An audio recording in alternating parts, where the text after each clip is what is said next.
Alors, Bezrat Hashem, on va continuer le sujet qu'on était Baruch Hashem hier. On a parlé hier donc de la semoule. On va continuer avec l'aide Hashem. Juste rappelez-moi, je m'embrouille tout le temps avec le premier cours. On a bien parlé du thé hier, hein. On est bien d'accord. Oui. On a bien défini le thé. On a parlé du café. Le café, il est torréfié, donc il n'y a pas d'interdit de verser directement dessus de l'eau du kumkum. Il n'y a pas de problème. Et je voulais, Bezrat Hashem, continuer aujourd'hui le Seif He du Shulchan Aruch. Ceux qui ont un Mishnah Berurah, c'est le top, au moins, on peut être ensemble. Donc, Siman Shin Yutret, Seif He. De toute façon, on ne va pas lire maintenant le Shulchan Aruch. Je vais encore une fois vous rapporter déjà la source et après, Bezrat Hashem, on va pouvoir en arriver à la halacha. Ok. Alors, il y a écrit comme ça dans la Gemara. La Gemara, dans le traité Psachim, même Aleph Amoud Aleph, 41a. Toutes les lois de Shabbat ne se trouvent pas spécialement dans Maseret Shabbat, ils se trouvent vraiment dans tout le chasse, okay, dans vraiment tous les Talmuds. Il y a écrit comme ça dans le traité Psachim, même Aleph Amoud Aleph. Je vous lis les thèmes de la Gemara, après je vous les explique. Rabbi Yossé Omer, Yotzim Berakik Sharoui, Avallo Bemevushal. C'est-à-dire quoi? Rabbi aussi vient nous apprendre qu'on a une mitzvah pour Pessah de manger de la matzah. Ok? On a une mitzvah à Pessah de manger de la matzah. Il y en a certains qui ont vu mon cours aujourd'hui sur Torah Box ou pas? Parce que ça serait dommage de faire un doublon. Ah bah, très bien, je ne veux pas faire de doublon alors. Très bien. Je vais parler un petit peu de ça, mais ça concerne ce qu'on est en train de parler maintenant. Rabbi aussi vient nous apprendre que la mitzvah de la matzah, on est yotzé de chova, on peut être quitte de la mitzvah uniquement berakik sharoui. Lorsque vous prenez de la matzah et vous avez le droit de la tremper cette matzah-là dans de l'eau. Il n'y a pas de problème. Mais attention, parce qu'il y en a certains qui c'est difficile pour eux de mâcher, etc. Donc, on a le droit de mettre un peu dans de l'eau et c'est autorisé. Mais l'agmara de continuer, selon l'avis de Rabbi aussi, aval l'eau bemeushal. On n'a pas le droit de prendre cette matzah-là et de la mettre dans une marmite, ok, et de la cuire comme ça, de la disloquer un peu et de la mettre comme ça et de la cuire. C'est interdit. On n'est pas yoté des chova de la misva, on n'est pas quitte de la misva de matzah, parce qu'on a une misva de la Torah de manger la matzah le premier soir de Pessah. On n'est pas quitte de la misva si on cuit cette matzah. Alors, selon cette Gemara-là, c'est intéressant. On parle d'une matzah que l'on a préparée la veille de Pessah, donc c'est une bonne matzah bien ronde, ok. Il y a écrit ici dans la Gemara qu'on n'a pas le droit de prendre cette matzah-là et de la cuire, parce que si on la cuit, on n'est plus quitte de la misva. Selon cela, est-ce qu'on pourrait dire qu'il y a un problème de cuisson après une afia? Je vous explique. Vous avez fait cuire votre matzah dans votre four. Vous l'avez fait cuire dans votre four. On n'a pas le droit de prendre cette matzah-là et de la cuire à nouveau pour Pessah. Pourquoi? Parce que là, ça va plus être considéré comme la misva de matzah. Ça va être autre chose, ça va être différent, ça va être comme un aliment. Donc, c'est plus la misva de matzah. Selon cela, on pourrait dire qu'il y a un problème de cuisson après cuisson. Vous avez fait cuire votre matzah dans votre four, vous n'avez pas le droit de la cuire à nouveau. Là, on parle de l'ilchot matzah, ok? On ne parle pas de l'ilchot Shabbat, encore une fois. Là, on va dire, la veille de Pessah. Vous savez quoi? Vous me parlez de la veille de Pessah. Vous avez pris une matzah, vous l'avez fait cuire au four, très bien, c'est une belle matzah ronde.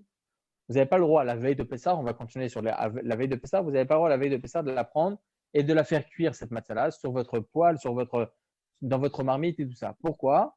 Parce que là, ça ne sera plus considéré comme de la matzah et donc vous ne pourrez plus vous rendre quitte de la misva. Selon cela, on pourrait dire qu'il y a un problème de cuisson après une cuisson au four. Donc pour Shabbat, si vous avez des chalotes de Shabbat, est-ce que vous avez le droit pendant Shabbat de mettre vos chalotes sur la plata ou pas? C'est intéressant. Selon ce qu'elle nous dit la Gemara dans Psachim, c'est interdit parce que là, il semblerait qu'il y a une cuisson après une première cuisson qui a été faite au four. Donc, il y a un problème de cuisson après cuisson. Ça existe cuire après l'avoir déjà cuit au four. Vous avez compris? Oui. On a droit ou pas? Mais si on veut juste les réchauffer. C'est moutarde. Alors, là, j'ai juste dit la Mishnah. Ok. Juste la Mishnah dans Psachim, pardon, la Gemara dans Psachim. Maintenant, je vais essayer d'expliquer Bezrat Hashem les choses. Selon cette Gemara-là, le Sefer Mizvot Gedolot, le Sefer Mizvot Ketanot, le Smak, le Tour et l'Orehem, tout ça, c'est des Rishonim. Ok. Ils pensent qu'effectivement, il y a un problème de cuisson après une afia, après l'avoir fait cuire au four. Donc, c'est ce qu'ils disent sur les termes de la halacha, yesh bishul achar afia, osliya va faire. C'est-à-dire qu'il y a un problème de cuisson, on n'a pas le droit de faire cuire quelque chose qui a été enfourné au four la veille de Shabbat, qui a déjà cuit au four. Parce qu'il y a un problème de cuisson après cuisson. Ça, c'est l'avis du Rehem, du Smag et du Tour, selon cette Gemara dans Psachim. A contrario, nous avons l'avis du Rahavaya et du Mordechai. Les deux, ils pensent que non, il n'y a pas de cuisson après cuisson. Comment ils vont expliquer? On a cette Gemara dans Psachim, c'est explicite. On n'a pas le droit de cuire une matzah. Pourquoi? Parce que là, ça va prendre un autre élément. Ça ne va plus être considéré comme de la matzah. Donc, cette cuisson qui a été faite après la fia de la matzah va renouveler cette matzah-là. Et donc, ça ne va plus être considéré comme la matzah. Donc, c'est un problème. Donc, il semblerait qu'effectivement, il y a un problème de cuisson après cuisson. Donc, comment le Rahavaya et le Mordechai expliqueront cette Gemara? Vous avez compris la question ou pas? En fait, dans Psachim, il n'est pas évident que ce soit un problème de cuisson après la fia. C'est peut-être une autre raison qui invalide la matzah. Alors, il semblerait que c'est une autre raison, parce qu'en fin de compte, le Rahavaya et le Mordechai disent qu'il n'y a pas de problème de cuisson après une afia. Okay. N'hésitez pas à me demander, hein, comme j'ai dit dans le cours précédent, Eina Baishan Lomed. C'est-à-dire que la personne qui est honteuse ne peut pas apprendre. Il n'y a pas de tabou dans la Torah. N'hésitez pas à demander et à poser des questions. Parce que ça, c'est vrai que ce sont des points halachiques assez complexes, donc j'essaye de faire le plus simple possible, mais j'y arrive pas souvent. Donc, n'hésitez pas à reposer des questions. D'accord? En tout cas, le Rahavaya et le Mordechai, eux, ils disent qu'il n'y a pas de problème de cuisson, de cuire, après qu'on ait sorti un pain du four. Il n'y a pas de problème. C'est-à-dire que selon eux, vous avez fait cuire vos chalotes la veille de Shabbat, vous avez le droit de les prendre et de les mettre sur votre plata pour les réchauffer. Ou bien de prendre un peu de chalotes comme ça et de le mettre directement dans votre marmite pour faire, je sais pas, pour faire un ragoût, je sais pas quoi, un ragoût. Ok? Ça, c'est l'avis du Rahavaya et du Mordechai. Comment ils vont expliquer la Gemara? Alors, il faut savoir. Alors, une petite seconde. Où je l'ai écrit ça? Ah, voilà. Le Rahavaya, il explique la chose suivante. Il explique le Rahavaya pourquoi lui, il pense qu'il n'y a pas de problème de cuisson après une afia. Comment il va expliquer la Gemara dans Psachim? Il rapporte une preuve, le Rahavaya, de la Gemara dans le traité Brachot 38b, la Metret Amoudbet. La Gemara dans la Masachet Brachot, la Metret Amoudbet, a dit la chose suivante. De Atkan, lo kama Rabbi Yossi Atam, et là les gabe matzah. De Bainan matzah veleka. La Gemara dans le traité Brachot nous dit tout ce que nous dit Rabbi Yossi, c'est uniquement sur les lois de matzah, sur les lois de Pessah. On a besoin à Pessah de manger de la matzah. On a une mitzvah de la Torah de manger de la matzah. Qu'est-ce qu'on appelle une matzah? Une matzah qui sort du four. Si maintenant cette matzah-là qui est sortie du four, j'en ai fait un ragoût, ok, c'est plus considéré comme la matzah. J'aurai plus le goût de la matzah. C'est un problème. Donc là, effectivement, personne ne contredit le fait que lorsque je vais prendre ma matzah et je vais la faire cuire dans de l'eau ou bien dans une soupe, personne ne sera contre de dire que ça va plus avoir le goût de matzah. Donc là, c'est un problème. Mais en ce qui concerne les lois de Shabbat, on n'a jamais vu un problème de cuisson après afia. Comme ça, il explique le Rahavaya, ce que la Gemara nous dit dans le traité Psachim. Tout le monde a compris? Très bien. Bon, s'il n'y a personne dedans, ça veut dire que tout le monde a compris. En tout cas, on comprend donc l'avis maintenant du Rahavaya et du Mordechai. Pourquoi il n'y a pas de problème de cuisson après une afia? C'est pour cela que selon eux, on n'a pas de problème de prendre du pain, des chalotes, on a le droit de les mettre sur la plata sans aucun problème. Alors que selon le smag, le tour et le Rehem, il y a un problème de prendre ces chalotes-là. Ils sont sortis du congélateur, j'ai besoin de les réchauffer, de les décongeler. Selon eux, c'est interdit de prendre ces chalotes-là et de les mettre sur la plata. Alors que selon le Rahavaya et le Mordechai, c'est permis. Comment le Shulchan Aruch tranche la halakha? Prenons maintenant le Mishnah Berurah. Siman Shin Utret, c'est fait. Raph, juste là, ceux qui interdisent de poser les khalas sur la plata, eux, ils se basent sur la Gemara? Il se base sur cette Gemara dans Psachim. Ok, d'accord, ok. Ok? Vous savez, c'est ce que l'on fait maintenant, hein, et je l'avais dit dans le cours juste avant. Il y a écrit dans la Gemara, pardon, Kiddushin, Daflamed Amoudbet. C'est écrit comme ça, Barati Yetzara, Barati lo Torah Tavlin. Kadosh Baruch Hu, il a créé le Yetzara, il a créé la Torah pour justement aller à l'encontre du Yetzara. Il a créé la Torah, pardon, pour aller à l'encontre du Yetzara. C'est la Torah qui va venir et qui va agrémenter notre vie pour aller à l'encontre du Yetzara. Mais on voit, il y a certains endroits, ici en Israël, vous allez voir l'université de Jérusalem par exemple, il va y avoir là-bas pas seulement des cours de maths, des cours d'anglais, etc. Il va y avoir aussi un cours de Nevi'im, de prophètes, de Chumash. Et pourtant, ils peuvent rester là-bas pendant 20 ans, ils ne vont jamais faire Teshuvah. Alors bien évidemment, on essaye, Bezrat Hashem, que chacun fasse Teshuvah. Mais en quoi l'étude de Torah leur a permis d'aller à l'encontre du Yetzirah? Ça se contredit. Comment on va comprendre? Comment on comprend cela? Quelqu'un qui a écrit ça dans l'introduction de Ikar Abbati. C'est ce qu'on lit à Tisha B'Av, que Bezrat Hashem, on ne puisse jamais puisse plus lire ces passages-là. Bezrat Hashem, qu'il y ait la reconstruction du temple. Mais il y a écrit comme ça dans l'introduction de Ika, de Echa, c'est écrit là-bas, c'est écrit la phrase, c'est écrit qu'Akadosh Baruch Hu, il préfère qu'on le quitte à lui, mais qu'on ne quitte pas la Torah. Parce que c'est la Torah qui va faire revenir les gens à la Torah, qui va les faire revenir à la Emouna. C'est la Torah qui est là, qui fait revenir à la Tchouva les gens. Donc, en quoi cette Torah-là fait revenir les gens, font faire Teshuvah aux gens? On ne voit pas ça. Il faut savoir qu'ici en Israël, il y avait même un homme très haut placé de la politique, il y a des années, il les faisait Chavruta pendant 20 ans avec le Rosh Yeshiva de Ponovitch. Le Rosh Yeshiva de Ponovitch. Et il sortait de cette Chavruta-là, il enlevait sa kippa, etc. Donc, Kerovam. Donc, en quoi la Torah fait faire Teshuvah aux gens? En quoi la Torah fait faire Teshuvah aux gens? Essayons de comprendre. Il faut savoir que le Chazon Ish dit ce que je vais vous dire maintenant, mais il n'y a pas seulement le Chazon Ish, mais aussi beaucoup d'autres Rishonim et Acharonim. Ils disent, c'est quoi la Torah qui fait revenir des personnes à la Teshuvah?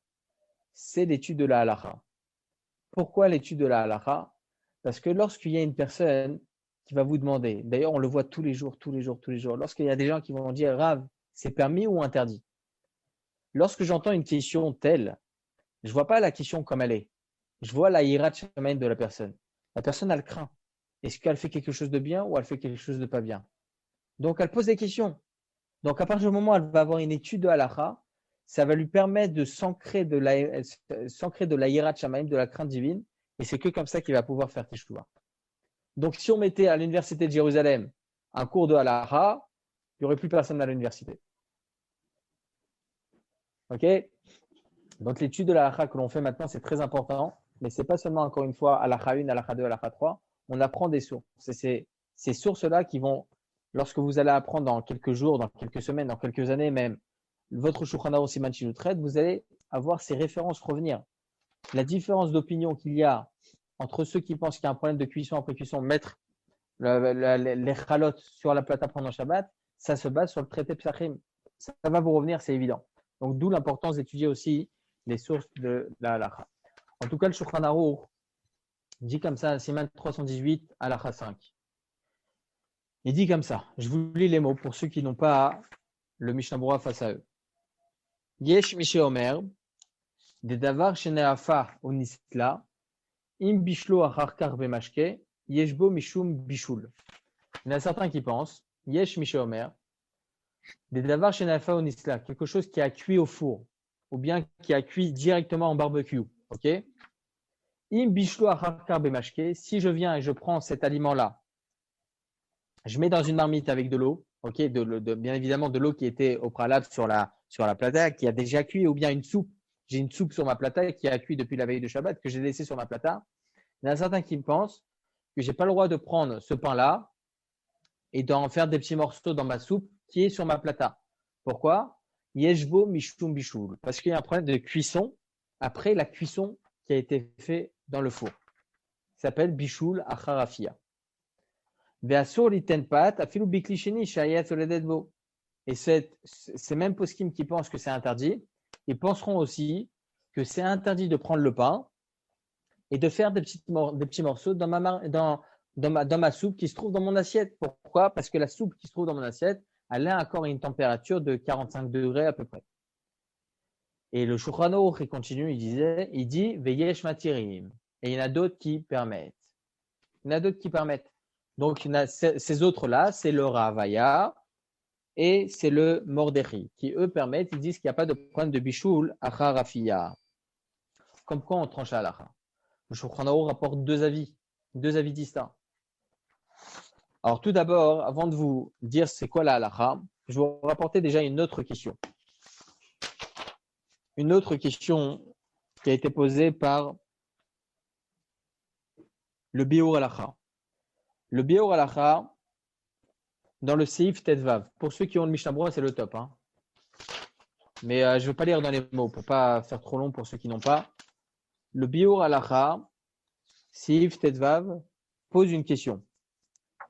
Regardez pour ceux qui ont. C'est vraiment 3 lignes, donc je vais juste les lire pour que ce soit simple. Vous l'avez? Il n'y a qu'un seul Biur halakha dans le Seif Tetvav, si je ne me trompe pas. C'est bon? Ok. Alors, le Biur halakha nous dit la chose suivante. Tsarich Iyun. Haleil beseife mevida tarav Eliezer mimitz. Je vous explique. Le Shulchan Aruch Seif Tetvav nous dit la chose suivante. Je vous lis le Shulchan Aruch avant le Biur halakha, c'est beaucoup plus simple. Il dit le Shulchan Aruch Seif Tetvav. Davar shenitbashal kol sorko v'hu yavesh she'en bo marak mutar lanecho keneged hamedora afilu b'makom shayad soledet bo. Il dit comme ça, le Shulchan Aruch mefourash. Il dit comme ça. Il dit que si on a fait cuire quelque chose qui a été cuit à 100% la veille de Shabbat, c'est un aliment qui est sec. Chez En Bomarak, il n'y a pas du tout d'humidité, rien. Donc c'est quelque chose qui a été au feu. Ok, c'est comme un barbecue. Mutar la anicho keneged amedora, c'est permis de le réchauffer pendant Shabbat, même dans un endroit où c'est ayat soledet bo, même si ça a une cuisson de 40-45 degrés, il n'y a pas de problème. Donc, on voit de là de ce Shulchan Aruch, comme le Ravaya, même s'il y a quelque chose qui a été cuit au préalable, en barbecue ou bien en afia, c'est-à-dire dans le four, il n'y a pas de problème de le réchauffer, keneged amedora, même sur le feu directement, il n'y a pas de problème. Donc, selon cela, en bishul achar tzliya, en bishul achar afia. Et c'est ce qui pose comme question ici le Biur halakha. Comment ici, le Shulchan Aruch tranche la halakha, il n'y a pas de problème de cuire après, sur un aliment qui a déjà été cuit au préalable dans le four ou bien par le Sliya, alors que dans le Seif He, chez nous, le Shulchan Aruch rapporte deux avis distincts. Donc l'avis du SMAC, etc. et l'avis du Ravaya. Il dit Yesh osrim ve yesh matirim. Il y en a certains qui interdisent, il y en a d'autres qui permettent. C'est-à-dire que le Shulchan Aruch il se contredit. Une fois, il dit que dans le Seif Tetvav, il permet, sans aucun problème. Vous n'avez pas de problème de prendre vos chalotes qui ont cuit la veille de Shabbat, les mettre sur la plata pendant Shabbat, il n'y a pas de problème. Vous avez le droit de prendre des bouts de pain de vos chalotes et les mettre directement dans votre marmite de soupe, il n'y a pas de problème. C'est ce qu'il dit au Shulchan Aruch, Seif Tetvav. Alors que dans le Seif He, chez nous, il rapporte l'avis qui est interdit et l'avis qui permet. Donc, il rapporte les deux avis. Il semblerait que le Shulchan Aruch devrait interdire. Il rapporte le premier avis, c'est quoi? Le premier avis, il interdit. Donc, c'est comme s'il se contredisait, le Shulchan Aruch. Vous avez compris la question ou c'est un peu complexe? Pas parce qu'il y a des règles contre Shalcha, genre Yesh Veyesh Halakha comme le deuxième par exemple. Ah, Ça, voilà, non on a un expert en la matière. Non, vous déconnez, abusez pas. Non, vous en faites pas. Non, vous êtes un expert en la matière. Je vais vous expliquer tout de suite. vous avez raison. Il faut savoir que ici, d'ailleurs, le Chazon Ish, j'ai essayé d'expliquer tout ça.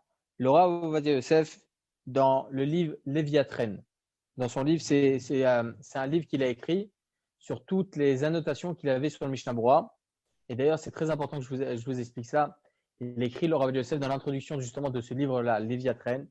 Il dit que c'est très important de savoir que le Mishnah Berurah, il a fait un travail extraordinaire sur le Shulchan Aruch. Extraordinaire.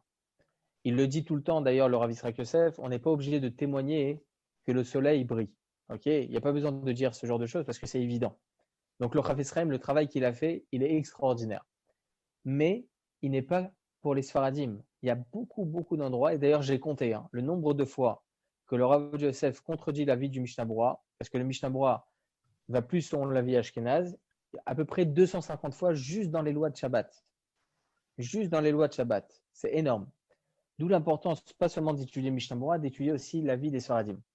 Alors, la question qui est posée par beaucoup, alors pourquoi lui, le Rav Chaim, il n'a pas défini la halakha aussi pour les Sfaradim? Parce que dans son humilité, on voit l'humilité du Rav Chaim. Dans son humilité, il n'aurait jamais cru que le Mishnah Berurah, il allait même dépasser les frontières de l'Europe de l'Est.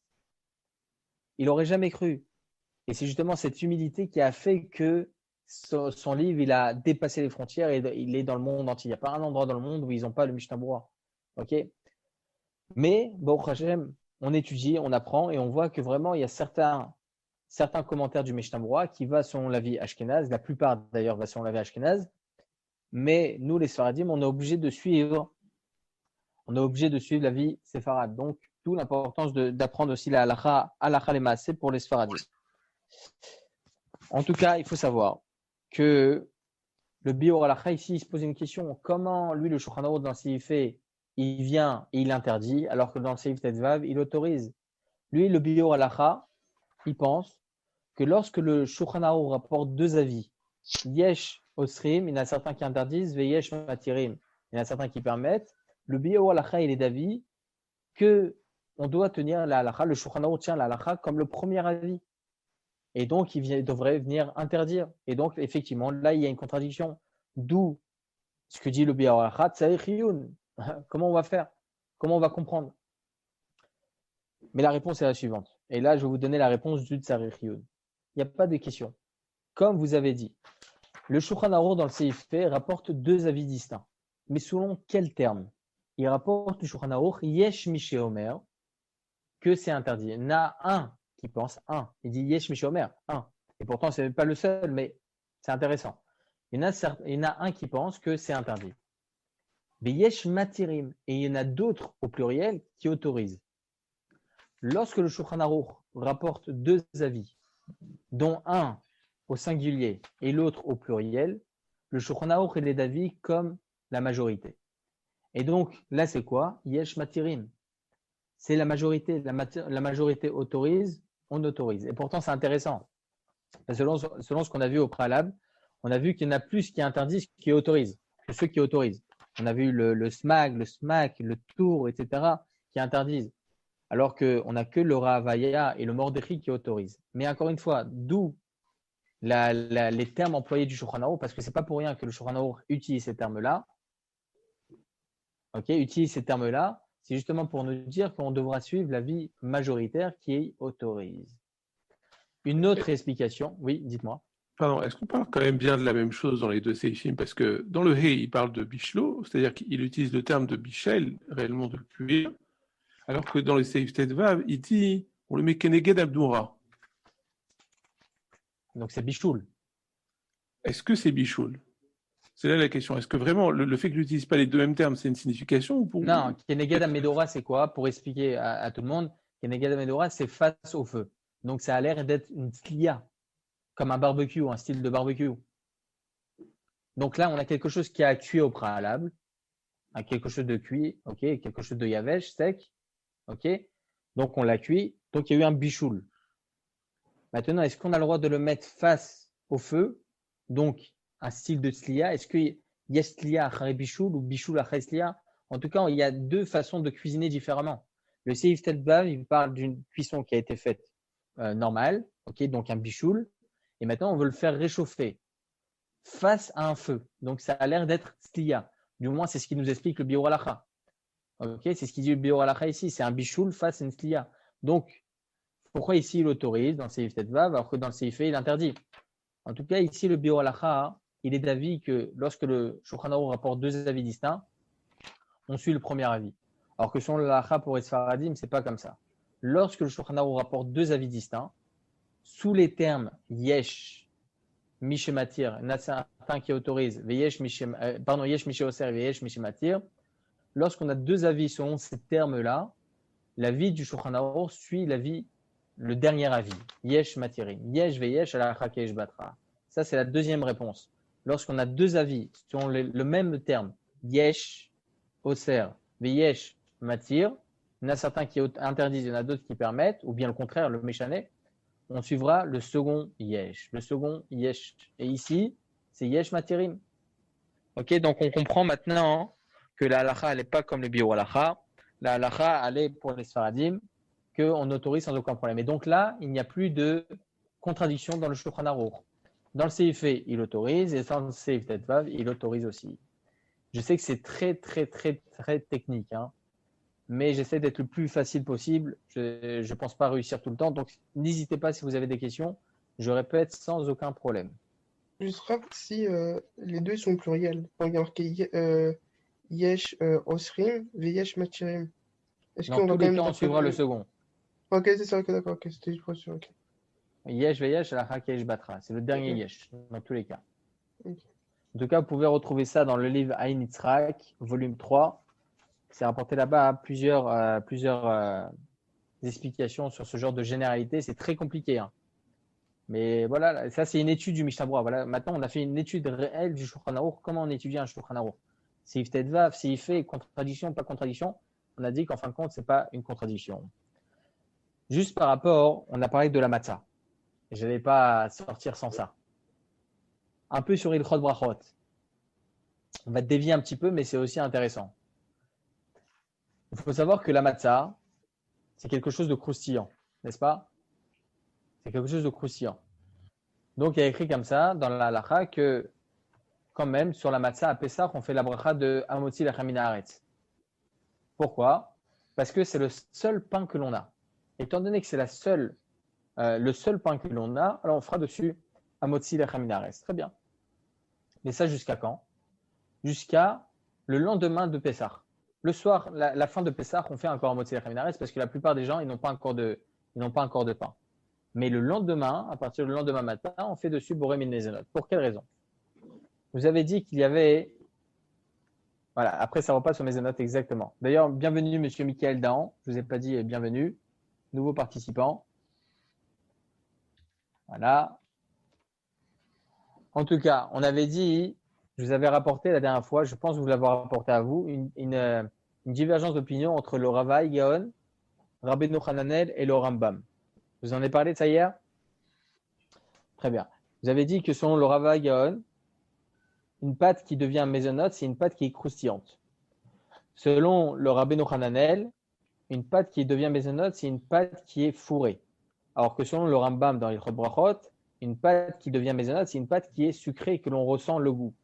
Chacun ne pense pas comme l'autre. C'est-à-dire que selon Ravaï Gaon, c'est un des Gaonim il y a 1000 ans. Celui qui pense qu'il faut que ça devienne croustillant pour que ça devienne mésonote, il pensera que même si c'est une pâte qui est sucrée, tant qu'elle n'est pas croustillante, ça restera motzi. Même si elle est fourrée, ça restera motzi tant qu'elle n'est pas croustillante. Et chacun a la même chose. Par exemple, selon le Rabbeinu Hananel, qui pense que ça soit fourré, que ça soit croustillant ou sucré, ça reste motzi. Voilà. En tout cas, voilà, chacun pense différemment de l'autre. Le Shulchan Aruch Siman Kusamechet Seivav, Siman 168 à la Chassis, il tranche la halacha comme les trois. Que ça soit croustillant ou bien sucré ou bien fourré, ça restera mésonote. Ça deviendra mésonote. C'est pour cela que sur la matzah, après Pessah, on comprend bien. La matzah après Pessah, on fait dessus pour éminer mésonote. Mais pour quelle raison? Il faut savoir que le Shoot Bet David, il dit comme ça. Il dit pourquoi tu changes de bracha entre Pessah et l'année? C'est vrai que selon le Ravaï Gaon et selon le Shulchan Aruch, il tranche la halacha qu'une pâte qui devient qui est croustillante, pas qui devient croustillante. Attention, hein. Du pain que vous allez faire griller, ça restera à motzi lechem minaretz.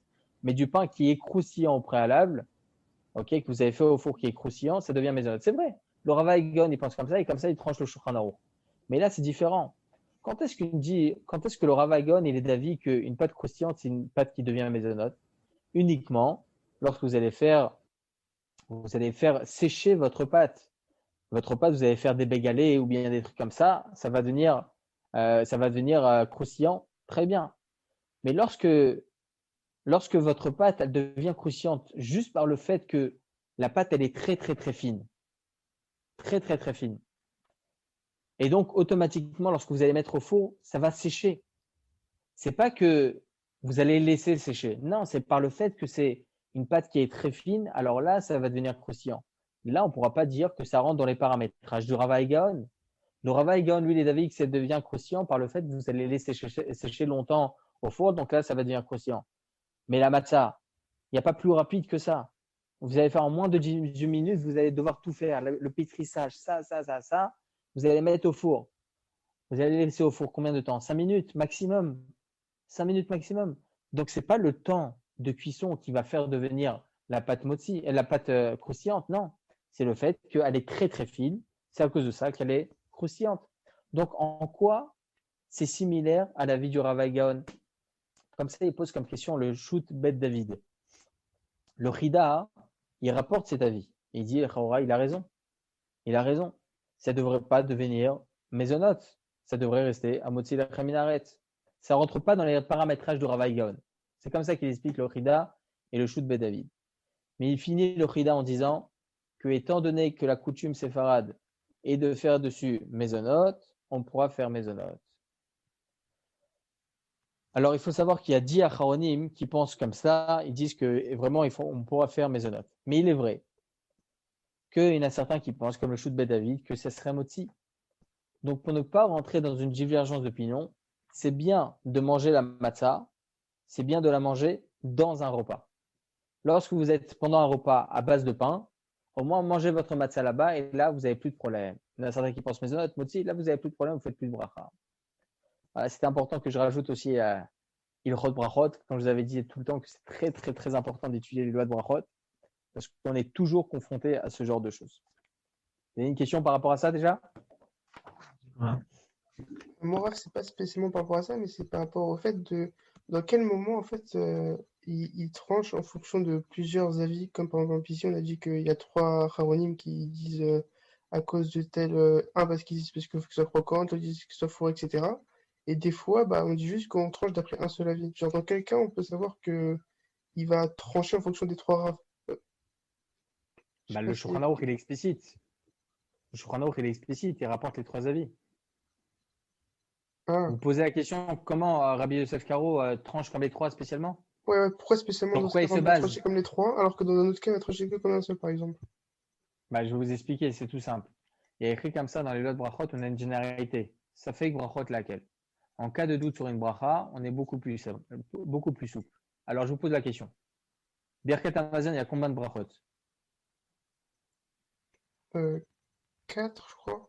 4 brachot. Comment? Je crois 4. 4 brachot, effectivement. On a 3 brachot au début, 3 brachot de la Torah et une bracha des Rabbanan à la fin, après Vétivne. Ok? D'ailleurs, c'est important. C'est important de préciser que pourquoi on dit 3 brachot de la Torah et un des Rabbanan? Parce que lorsque vous avez un doute sur Birkat Hamazon, c'est la seule bracha qui est de la Torah, il faut le savoir. Le Rambam dit comme ça dans le chapitre 8 de l'Ilchot Brachot, c'est la seule bracha qui est de la Torah. Comme ça, il tranche le Shulchan Aruch dans 2 endroits différents. Dans l'Ilchot Birkat Hamazon, Siman Kouf Pedalet, et dans l'Ilchot Brachot. C'est la seule bracha qui est de la Torah. Donc, si vous avez un doute, si vous avez fait ou pas Birkat Hamazon, il faut refaire Birkat Hamazon. Mais lesquels brachot il faut refaire? Que les 3 brachot. Après, Vétivne, vous ne refaites pas. Après, Baruch Atah Hashem Elokeinu Melech Haolam, Ha'el Avinu, etc., vous ne refaites pas ces brachas. Uniquement les 3 premiers brachot. Parce que les 3 premières sont de la Torah et la 4e, elle est des Rabbanan. Vous ne refaites pas. Ça fait que des Rabbanan à la Kula. Ça fait que brachot laquelle. Le Magen Avraham, il n'est pas du même avis que ce que je viens de vous dire. Mais la halakha, elle est tranchée à l'encontre du Magen Avraham. En tout cas, pour revenir à ce que je viens de vous dire, étant donné qu'il y a 4 brachot dans Birkat Hamazon, donc, en fin de compte, est-ce qu'il faut faire à la Mechia ou il faut faire Birkat Hamazon? Ça fait brachot laquelle? Là, on a un problème. Ou bien 4 brachot, ou bien une bracha. Alors, Shulchan Aruch, c'est pour ça qu'il a tranché comme les trois. On fait dans tous les cas mésonotes pour ne pas rentrer dans un safek. Qu'est-ce qu'il faut faire Birkat Hamazon ou pas? Dans tous les cas, tu fais la meria. Et donc là, tu vas faire qu'une seule bracha face à 4 brachot. Vous avez compris? Ok. Ouais. Non, je ne crois pas que vous avez compris. Non, j'ai très bien compris, c'est juste qu'en fait, j'ai une autre question. Parce que du coup, par exemple, dans Oui. le Shabbat, dans le Borer, il me semble que c'est pareil, genre il y a trois raves qui disent un, faut que je trie le bon du mauvais, l'autre il dit faut que ce soit avant le repas, etc. Alors Et pourtant ça, on a tranché en fonction des trois. Et pourtant il n'y a pas alors de ça, bracha qui sont en ça, jeu. alors ça, on y arrivera. Ça, on y arrivera. Là-bas, c'est un problème de safek d'orek al khumra. Bon, c'est pas le moment de développer Ok, maintenant. ok, d'accord, regarde la Mais question, j'ai compris. Non, non, il n'y a aucun problème, il y a aucun problème. Mais effectivement, étant donné qu'on parle des généralités du Shulchan Aruch, c'est aussi important de préciser. Ici, le Shulchan Aruch, il est autorisé.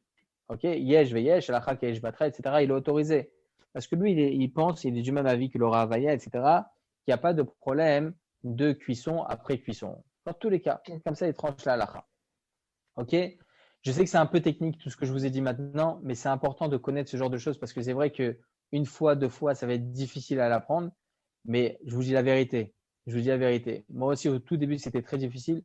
Mais après, lorsque vous allez lire un Mishnah Berurah, vous allez avoir totalement une vision différente de cette étude de l'halakha.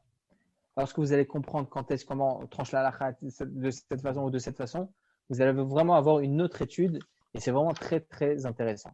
En tout cas, pour revenir à notre halakha, Seif He, Shulchan Aruch tranche la halakha comme le Rav Avaya et le Mordechai. Il n'y a pas de problème de cuisson après cuisson. Il n'y a pas de cuisson après une afia. Il n'y a pas de cuisson après une torréfication. Il n'y a pas de cuisson après un barbecue. Dans tous les cas, il n'y a pas de problème de cuire un aliment qui a déjà cuit au préalable. De n'importe quelle façon où il a été cuit cet aliment, on n'aura aucun problème de le cuire après, de le réchauffer après. C'est pour cela que si vous avez des chalotes, vous avez des chalotes qui sont au congélateur, vous avez tout à fait le droit de les remettre sur la plata pendant Shabbat. Alors vous allez me poser la question. Des fois, les chalotes, il y a un peu de congélation dessus. Il y a un peu d'eau, il y a un peu de gelée. Alors, comment on aurait le droit de le mettre sur la plata pendant Shabbat alors qu'il y a de l'eau qui n'a jamais cuit? Le Rav Ovadia, il dit comme ça, il dit Psikriché Belo Mitkaven. C'est quoi?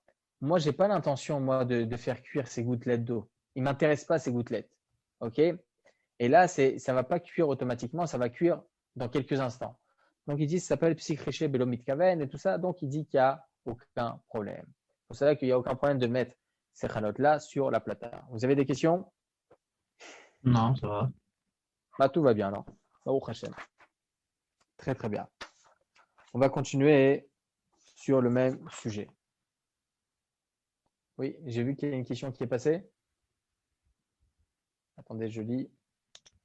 Alors, vous me posez la question par rapport au psychriché, par rapport à l'ascenseur et tout ça, le pain croustillant. Alors, je vais vous répondre en 2 secondes.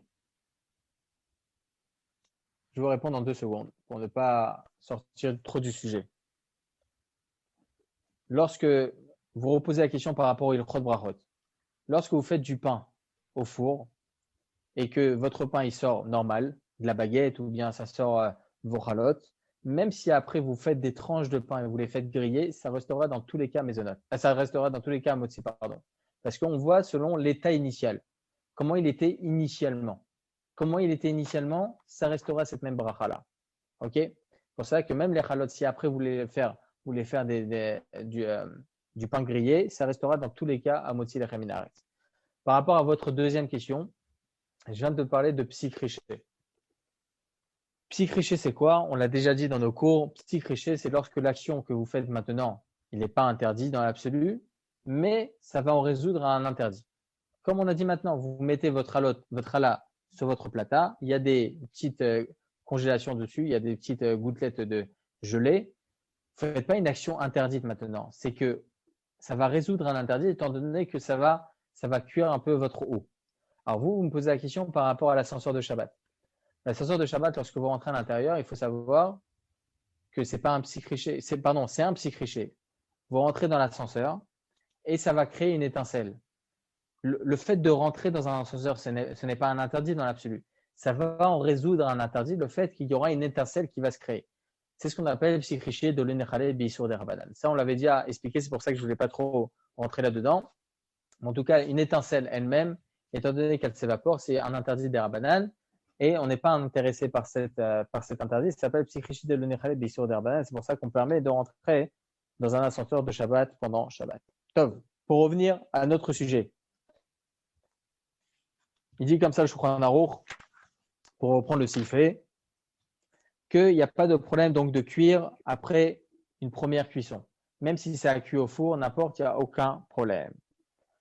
Le Rama, il continue. Bekli sheni. Ve'esh mekili em afilu bekli rishon. Ve'na'agu lizer lekatchila shelo liten pat afilu bekli sheni kol zman shaya tzoledet bo.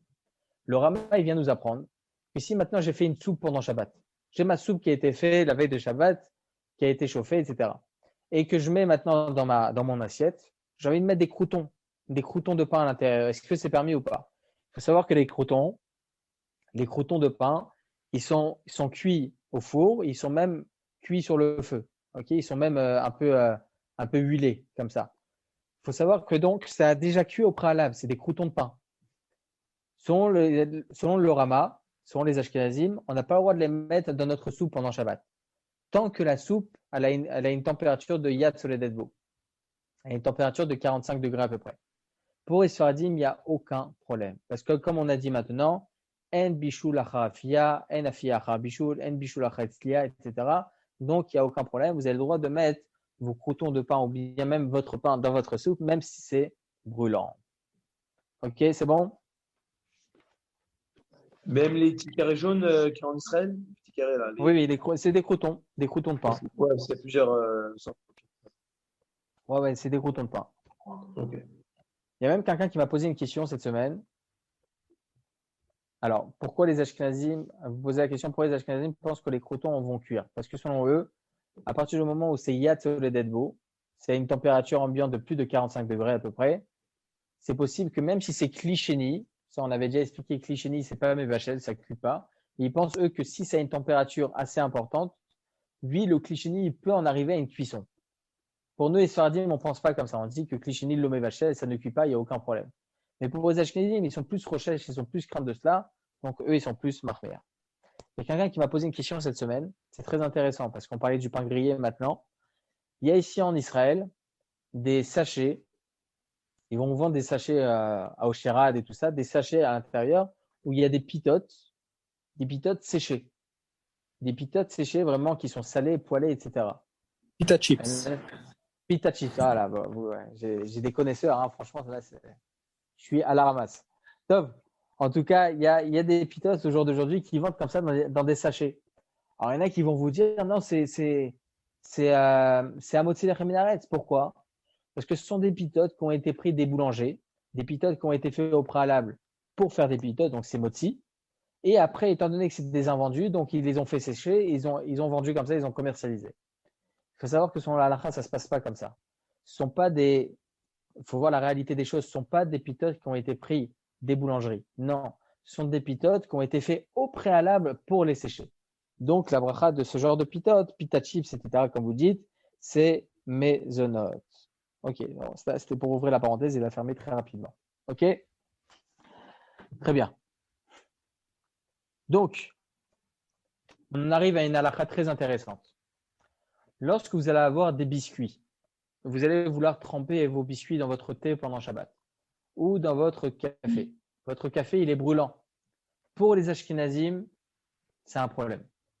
Tant que votre café ou votre thé, il est brûlant, c'est un problème de tremper à l'intérieur. Mais pour les Sfaradim, il n'y a aucun problème. Encore une fois, parce que En Bishul Achar Afia, donc là, il n'y a aucun problème. Et surtout que là, on est dans un cliché. On a tranché déjà à plusieurs reprises, déjà dans le Seif Dalet, que En Bishul Beklisheni, il n'y a aucun problème. Ok? Il faut savoir juste comme ça, hein, que lorsque vous trempez quelque chose dans un aliment, il faut faire Nitiat Shadaim avant. Il faut faire Nitiat Shadaim avant. Pourquoi? Ça s'appelle Tibulo Bemashke. Tibulo Bemashke. Il faut savoir que même selon certains Rishonim, cette Nitiat Shadaim que l'on doit faire avant de tremper quelque chose, il faut faire même la bracha sur Nitiat Shadaim. Shulchan Aruch dit qu'il ne faut pas faire la bracha. Pourquoi? Ça fait brachot laquelle. En cas de doute sur une bracha, on ne fait pas. Donc, il faut faire Nitiat Shadaim. C'est très, très important. Lorsque vous prenez un gâteau et vous le trempez dans un café ou dans un thé, Le Rav Ovadia Yosef, il dit comme ça dans l'Ichot Olam, si je ne me trompe pas, c'est Chelek Aleph. Il dit là-bas que, étant donné que les deux aliments ils sont déjà cuits, d'ailleurs c'est intéressant parce que on tient que vraiment les deux aliments sont considérés comme étant mevouchal, cuits à 100%. Donc étant donné que le biscuit il a déjà été cuit et le thé ou le café il a été cuit aussi, donc étant donné que les deux aliments ils sont cuits, il n'y a pas de nécessité de faire Netilat Yadayim au préalable si le biscuit il fait moins de 27 grammes. Si le biscuit fait moins de 27 grammes, il n'y a pas de inia de faire Netilat Yadayim avant. Pourquoi? Parce que toute la nécessité de faire Netilat Yadayim, c'est uniquement de peur que l'on touche l'aliment, qu'on touche le liquide. Mais là, étant donné qu'on ne va pas avoir de crainte que l'on va toucher le liquide en question parce qu'il est brûlant, même si on arrive à le toucher, ce n'est pas le derrière. C'est pas le derrière, c'est pour ça qu'on n'a pas besoin de faire Netilat Yadayim avant. Ça, c'est selon la loi, même les Katrila, il n'y a pas besoin de faire Netilat Yadayim tant que le biscuit, il est moins que kazaït. S'il est plus que kazaït, c'est bien de faire, il faut faire Netilat Yadayim sans beracha. Même en semaine? Même en semaine, quelle différence? Rare. Oui, Mais on dit pas que le gâteau il est chalem? même si c'est shalem, là vous rapportez sur ce qui est écrit dans le Shulchan Aruch sur les lois de brachot, lorsqu'on a un aliment qui est entier, alors il prend une importance particulière comme si c'était kazaït, comme si c'était plus que kazaït. Le Rav Yosef, il dit pas ça par rapport à cette halakha. Par rapport à Tchiboulé Mashke, si le biscuit en question il fait moins que 27 grammes, il n'y a pas de inyan de faire Netilat Yadayim. Et pour tout le monde, on considère le thé, le café, comme faisant partie des 7 liquides comme l'eau. Oui, parce que c'est l'eau. On prend l'eau qui se trouve à l'intérieur.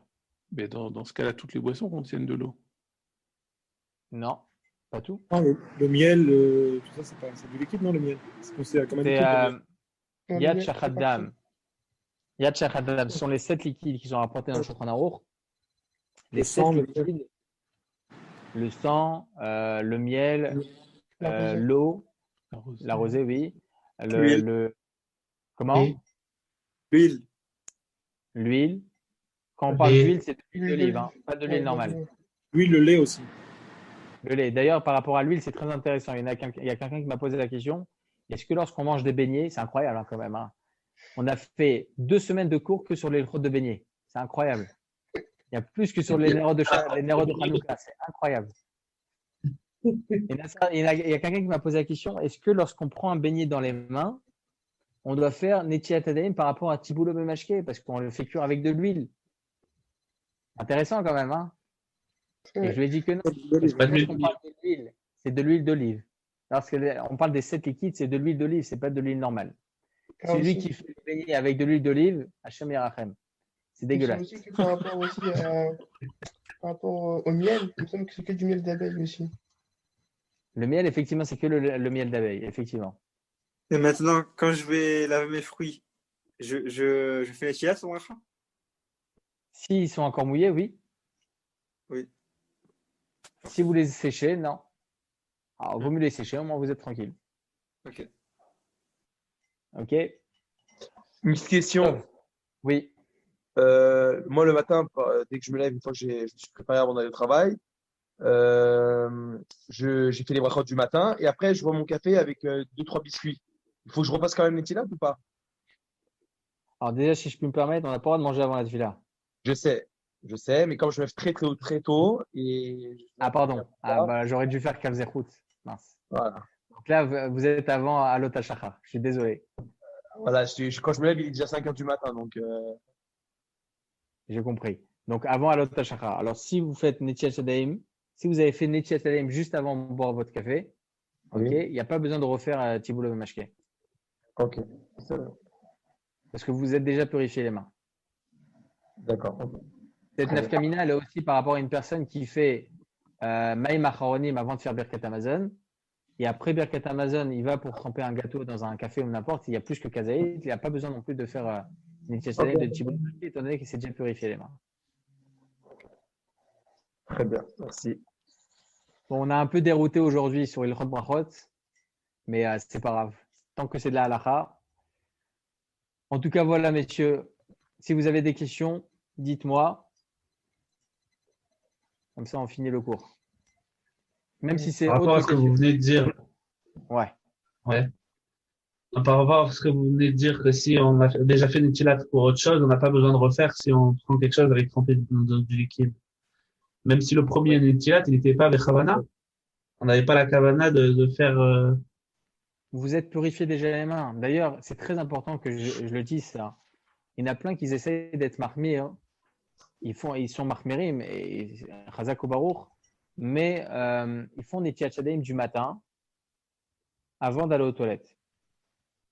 Il faut savoir que selon la halakha, on peut faire comme ça. Mais il y a un problème. On peut entrer dans un safek. Pourquoi?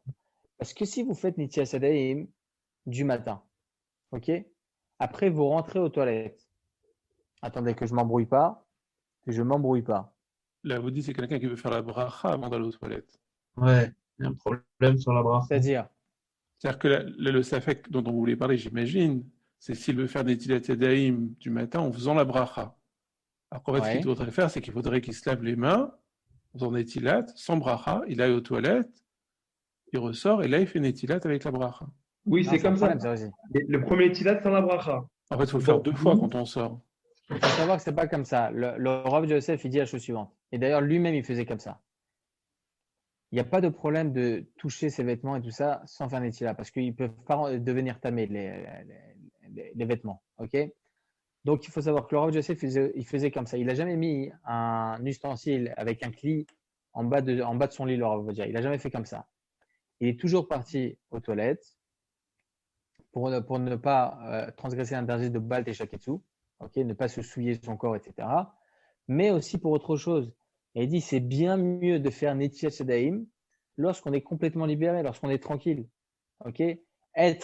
Avoir son corps souillé, okay, lorsqu'on a besoin d'aller aux toilettes et tout ça, faire Netilat Yadayim avant, c'est pas top.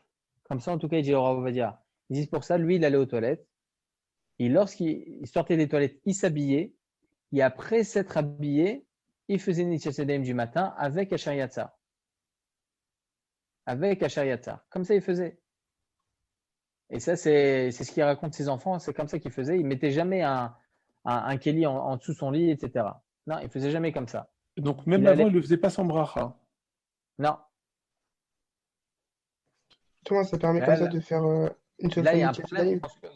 Dans ce que vous dites, Michael, c'est un problème. Parce que si vous faites Netilat Yadayim sans bracha, vous allez les essuyer vos mains. Oui. Donc là, vous allez arriver dans un safek brachot. Lorsque vous allez sortir et faire la bracha de Netilat Yadayim, sur quoi vous allez faire la bracha de Netilat Yadayim? Je regarde dans le Ben Ishraï, c'est comme ça qu'il fait. Il dit on sort des toilettes, on fait une première fois Netilat sans bracha pour pouvoir se couvrir d'avoir été aux toilettes, entre guillemets. Ensuite, on se retouche, par exemple, les cheveux ou un endroit qui n'est pas propre. On refait Netilat avec la bracha à ce moment-là. Le Rav Ovadia, il dit c'est Gorem Bracha Shinatzricha. C'est un style de. C'est un peu ramaille, quoi. Rajouter, voilà, c'est un peu rajouter une bracha. Alors que là, c'est beaucoup plus facile de faire comme ça. Le Ben Ishraï, il suit beaucoup le Inyan de la Kabbalah et tout ça. C'est vrai.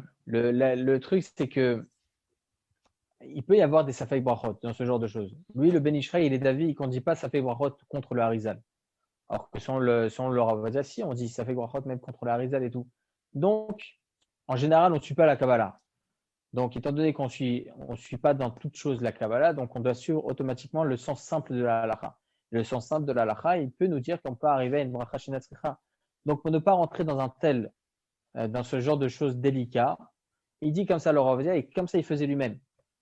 Il sort, il se lève le matin, il va aux toilettes, il s'habille, il sort après s'être habillé, il fait Netilat Yadayim et Asher Yatzar, il fait la bracha de Netilat Yadayim et Asher Yatzar directement. On a dévié de Bichoul à Netilat Yadayim. Heureusement qu'on n'est pas arrivé à Choshen Mishpat et Even Ezer.